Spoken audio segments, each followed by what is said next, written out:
பாபரி பள்ளி இருந்த இடத்திலே கோவில் கட்டி இதை திறப்பதற்கு வர 22ஆம் தேதி திறப்பதற்கான ஏற்பாடுகள் எல்லாம் மிக தீவிரமாக செய்யப்பட்டு வருகிறது.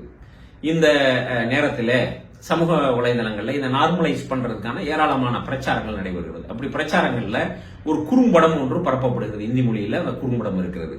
இந்த கோவில் திறப்பு விழாவை கொண்டாடுவதற்காக உத்தரப்பிரதேசத்தில் உள்ள ஒரு கிராமத்து இளைஞர்கள் அந்த ஊர்ல வசூல் பண்றாங்க. இப்படி பண்ணையில ஒரு இந்து குடும்பம் இருக்கக்கூடிய வீட்டுக்கு போறாங்க. அங்க போய் நன்கொடை கேட்கறாங்க. அவர் நன்கொடைய வாசல்ல வச்சு கொடுத்து அனுப்பிடுறாரு. இன்னொரு வீட்டை போய் ததட்டி பார்த்தா முஸ்லீம். அவங்களும் ஆச்சரியப்பட்டுறாங்க. ஆனாலும் அவங்க தயங்கி கேட்கறாங்க, இந்த மாதிரி நாங்க கோவில் திறப்பு விழா அன்னைக்கு நம்ம ஊர்ல விசேஷமா விழா எடுக்க போறோம், அதுக்காக நீங்க ஏதாவது நன்கொடை கொடுக்குறா தாங்க அப்படின்னு சொல்லிட்டு கேட்டோம். உள்ள வாங்க அப்படின்னு சொல்லிட்டு கூப்பிட்டு அவங்கள உட்கார வச்சு அவர் ஒரு கட்டு நோட் எடுத்து கொடுக்குறாரு. அவங்களே பார்த்துட்டு பயந்து போயிடுறாங்க, இவ்வளவு தர்றீங்களே அப்படின்ட்டு. அப்ப அவர் சொல்றாரு, இல்ல கோவில் சாமி கும்பிடுறது இதெல்லாம் நல்லது தானே, நீங்க நம்ம பண்ணி எல்லாருமா சேர்ந்து கொண்டாடணும்னா இந்த நாட்டுல எல்லா மக்களும் சேர்ந்து வாழக்கூடிய நாடு. இந்த நாட்டில் அமைதி நிலவுறது எல்லாருக்கும் நல்லது. உன் கடவுள் என் கடவுள் எல்லாம் ஒண்ணுதான் அப்படின்னு கொண்டாடலாம்னு சொல்லி இதை ஒரு நார்மலைஸ் பண்ண குறிப்பாக இந்த கோவில் பள்ளிவாசலை இடித்து கட்டப்பட்டிருக்கிறது அப்படிங்கறத இந்த நேரத்தில் மறக்கடிக்க செய்வதற்கான ஏராளமான வேலைகள் நடந்து வருகிறது. ஏன்னா அது இப்போதைக்கு ஒரு சர்வதேச சமூகத்தில் இந்தியா ஒரு முக்கியமான நாடு அப்படிங்கிறது போய்கிட்டு இருக்கையில இப்ப ஆள்போராளாக இருப்பவர்களுக்கு அவங்க முன்னால செஞ்ச பல வினைகள் எல்லாம் இன்றைக்கு அவர்களுடைய நற்பெயருக்கு களங்கம் விளைவிப்பதாக அவர்கள் உணர்கிறார்கள். அதனால இந்த கெட்டவன் அப்படிங்கிற இமேஜை அழிச்சு நல்லவன்கிற இமேஜ் பண்றதுக்கு உள்ளுக்குள்ள உள்ள சமூகத்துல சில மாற்றங்கள் கொண்டு வரப்பட வேண்டும் என்பதற்காக இது மாதிரி உள்ள பிரச்சார குறும்படங்கள், பிரச்சாரத்துக்கான சின்ன சின்ன செய்தி எல்லாம் தொடர்ச்சியா பரப்பிக்கிட்டே இருக்கிறாங்க. ஆனா இன்னொரு பக்கத்துல பார்த்தோம் அப்படின்னு சொல்லிட்டு சொன்னா, இப்ப இருக்கக்கூடிய இளைஞர்கள்ல யாருக்கு 35 வயசு? 1992 பள்ளிவாசல் இடிக்கப்பட்டு 32 வருஷம் ஆச்சு. இந்த 32 வருஷம் 92 ஒருத்தர் பிறந்திருந்தாலும் 2024 32 வயசு. யாருக்கு 35, 36, 37 வயசுல இவங்களுக்கு தெரிஞ்சிருக்க யாவுமே இல்லை. அப்ப ஒரு பெரும் காலம் கடந்து விட்டது.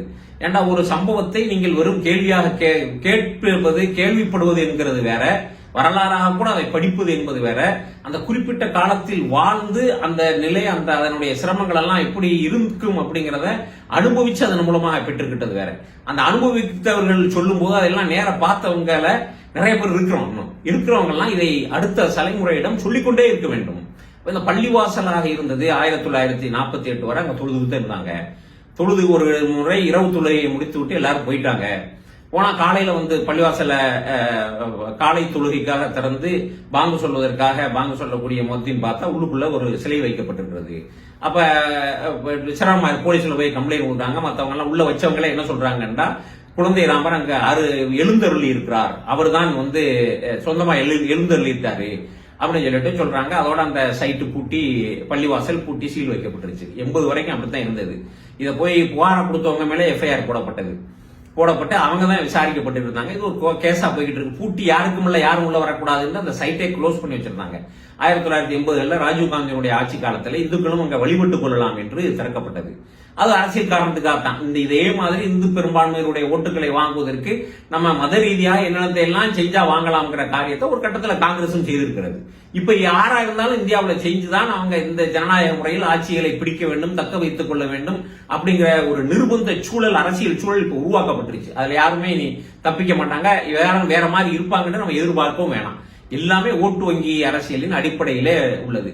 அங்க திறக்கப்பட்டது 1992. அப்பதான் பாரதிய ஜனதா கட்சி அவங்க இது மூலமாகத்தான் எழுச்சியப்பட்டது. இப்ப இருக்கக்கூடிய லால் கிருஷ்ண அத்வானி, முரளி மனோகர் ஜோஷி, உமா பாரதி, இந்த மாதிரி அந்த அப்ப உள்ள பெரிய தலைவர்களாக இருந்தவர்கள் எல்லாம் ஊர்வலமா போய் ரத யாத்திரை நடத்தி இப்படி எல்லாம் நடத்தி கோவிலை ஒரு கூட்டத்தை திரட்டி கொண்டு போய் இடிச்சிட்டோம்னு சொன்னாங்க. கடப்பறையை தூக்கிட்டு போய் எவ்வளவு பெரிய கூட்டம் போனாலும் ஒரு பள்ளிவாசலை சிஸ்டமேட்டிக்கா ஒரே நாள்ல காலையில இருந்து ராத்திரிக்குள்ள இடிக்கிறதுலாம் சாத்தியம் இல்லை. முறையாக ஒரு கட்டணம் இடிக்கப்படுவதற்கு நிபுணர்களை கொண்டு அங்கங்கே வெடிகுண்டெல்லாம் வச்சுதான் தவிர்க்கப்பட்டது. அந்த இடிச்சதுக்கு காரணமாக இருந்தவர்கள் எல்லாம் கொஞ்ச நாள் கைது செய்யப்பட்டாங்க, அதோட விடுவிக்கப்பட்டாங்க. சிலருக்கு தண்டனை அடைச்சுன்னு சொன்னாங்க. அவங்க என்ன தண்டனை அறிவிச்சாங்க யாருக்கும் தெரியாது. அப்புறம் யார் மேலேயும் குற்றம் நிரூபிக்கப்படவில்லை. வெளிப்படையாக அவர்கள் தான் முன்னின்று பிரச்சாரம் பண்ணாங்கிறது இப்போ யூடியூப் மாதிரி சமூக ஊடகங்கள் எல்லாம் உங்களுக்கு பேச்சுக்கள் இருக்கு. அதை கூட ஆதாரமா எடுக்கல, ஆனா விடுவிச்சுட்டாங்க. இது பின்னால் வழக்கு நடந்தது. இந்த இடம் யாருக்குங்கிறதா, பள்ளிவாசல் இடிச்ச குற்றவாளிகளுக்கு என்னங்கிறது முடிஞ்சு. இடம் யார் இது அப்படிங்கிறதுக்கான வழக்கு நடந்துச்சு. 2010 அலகாபாத் உயர் நீதிமன்றம் 2 மடங்கு இடம் குழந்தை ராமருக்கும் 1 மடங்கு சுன்னி வக்ஃப் வாரியத்துக்கும் அப்படின்னு சொல்லிட்டு தீர்ப்பு கொடுத்தாங்க. இப்ப இந்த தீர்ப்பை எதிர்த்து 2 சாராருமே போனாங்க. குழந்தை ராமர் என்று கேட்டாங்க. இந்த வழக்கு 1948 இருந்து ஒரு தரப்பு குழந்தை ராமர் தான் வாதி, இன்னொரு தரப்பு முஸ்லீம் வக்குவாரி யார் பள்ளிவாசல வச்சிருந்தாங்களோ அவங்க. எழுந்தருளர் சார்பாகத்தான் அவருடைய வக்கீல் லாயர்கள் வந்துட்டு கோர்ட்ல வாடாடினாங்க. அவங்க தான் மீட்டு கொடுத்தாங்க குழந்தை ராமருக்கு அப்படின்ட்டு தான் இந்த வழக்கு. இந்த வினோதம் எல்லாம் நம்ம நாட்டில் இலவாக நடக்கிறதெல்லாம் ஒரு பெரிய ஆச்சரியமும் இல்லை. அப்ப அந்த 2010ஆம் ஆண்டு தீர்ப்புல இப்படி கொடுக்கப்பட்டது. 2 பேருமே மேல்முறையீட்டுக்கு போனாங்க. அநியாயமா இருக்குன்னு தான் போவாங்க. போகையில சுப்ரீம் கோர்ட்ல உள்ள பெஞ்ச், அப்ப ரஞ்சன் கோகாய் வந்து சுப்ரீம் கோர்ட்டுடைய தலைமை நீதிபதியா இருந்தாங்க. அவர் வந்து தீர்ப்பு வழங்கினாங்க என்ன அப்படின்னா, மொத்தமே குழந்தை ராமருக்கு கோயில் கட்டிக்கிறலாம், இந்த பள்ளிவாசல் இருந்ததை கட்டிக்கிறதுக்கு எங்கேயாவது ஒரு இடம் கொடுங்க. இப்ப இந்த பள்ளிவாசல் இடிக்கப்பட்ட இடத்திலிருந்து ஏறத்தாழ 30 மைல்ல ஒரு இடம் கொடுத்தாங்க. பள்ளிவாசல் ஒன்று கட்டப்படுவதாக சொல்லப்படுகிறார்கள். இது ஒரு கண்துடைப்பு நாடகம், இதை நம்ப வேண்டிய அவசியம் ஒன்றும் இல்லை. அப்ப இது வந்து சுருக்கமான வரலாறு. இடிக்கப்பட்டது 2019 தீர்ப்பு கொடுத்தாங்க. இடிக்கப்பட்டவனுக்கு 1 மடங்கு, அதுக்கு அநியாயமா ஆக்கிரமிச்சவனுக்கு 2 மடங்கு, இடிக்கப்பட்டவனுக்கு 1 மடங்காண்டு கேட்டோம். கடைசியில் 2019 இடிக்கப்பட்டவனுக்கு ஒண்ணும் இல்ல ஓடு அப்படின்னு சொல்லிட்டு விரட்டி விட்டாங்க.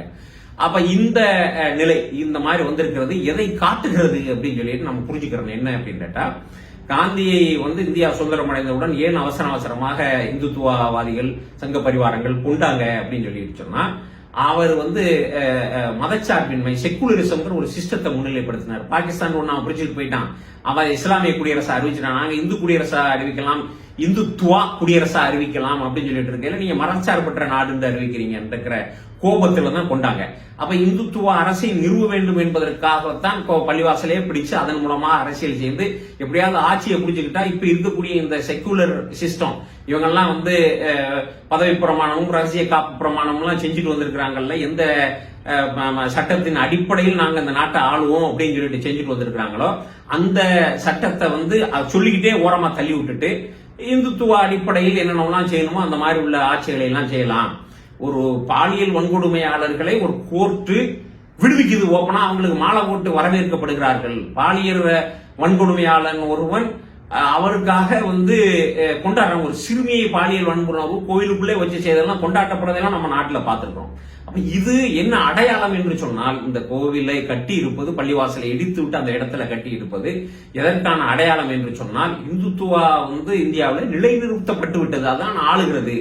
வந்துருமோ, கொண்டுகிட்டு வந்துருவாங்களோ அப்படின்லாம் நீங்க டவுட்ல இருக்க வேணாம். அந்த புஸ்தகங்கள்லாம் ஓரமா தள்ளி வைக்கப்பட்டுட்டு இப்ப அந்த அடிப்படையில் தான் ஆட்சி இருக்கிறது அப்படிங்கிற அடிப்படையை புரிந்து கொண்டு இதை விளைவிக்கிறது.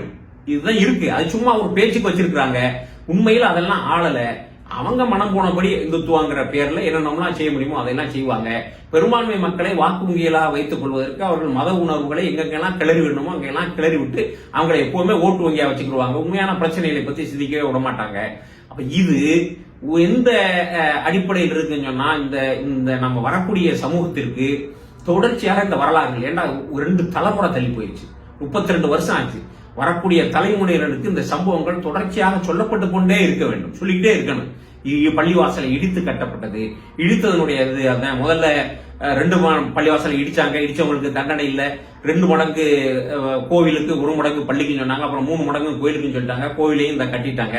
இது பள்ளிவாசலை இடித்து விட்டு கட்டப்பட்டது அப்படிங்கிறது வரும் தலைமுறைகளுக்கு சொல்லப்பட்டு கொண்டே இருக்க வேண்டும். இந்த தலைமுறையில் இருந்தாலும் இன்னொரு 2 தலைமுறைகளிலாவது மீண்டும் அந்த ஒரு பள்ளியாக அங்கே அதே இடத்துல தொழுகை நடத்துவார்கள் அப்படிங்கிறத நம்பி நம்ம அடுத்த தலைமுறைகளுக்கு இதை கடத்தணும். இது வரலாற்றுல ஒண்ணு புதிய செய்தி இல்லை. இது வரலாற்றுல துருக்கியில கான்ஸ்டாண்டினோபிளா இருந்தப்ப அங்க ஹக்கா சோஃபியான்னு ஒரு தேவாலயம் சர்ச் இருந்துச்சு. அந்த சர்ச்சை பின்னர் துருக்கி நாடு ஒட்டுமொத்தமும் உதுமானிய பேரரசின் ஆட்சியின் கீழ் அங்க எல்லாருமே முஸ்லிம்களாக மாறிவிட்டார்கள். மாறினதுக்கு பிறகு ஹக்கா சோஃபியா என்ற பெயர்ல அங்க இருந்த அந்த சர்ச் அந்த குடியிருந்த மக்களாலே தேவாலயங்களாக மாற்றப்பட்டு விட்டது, பள்ளிவாசலாக மாற்றப்பட்டு அங்க தொழுகை நடந்தது. 1902ஆம் உலக போருக்கு பின்னர் முஸ்தபா கமால் துர்க் ஆட்சிக்கு வந்ததற்கு பிறகு அவர் ஒரு செக்குலரிஸ்ட். அவர் அதை வந்து இனி சர்ச்சும் இல்ல பள்ளிவாசலும் இல்லைன்னு சொல்லிட்டு அருங்காட்சியகமாக மாற்றினார். இப்ப ரஜப் தய்யிப் எர்தோகான் ஆட்சிக்கு வந்த பிறகு மீண்டும் பள்ளிவாசலாக அதை மாற்றி இருக்கிறார்.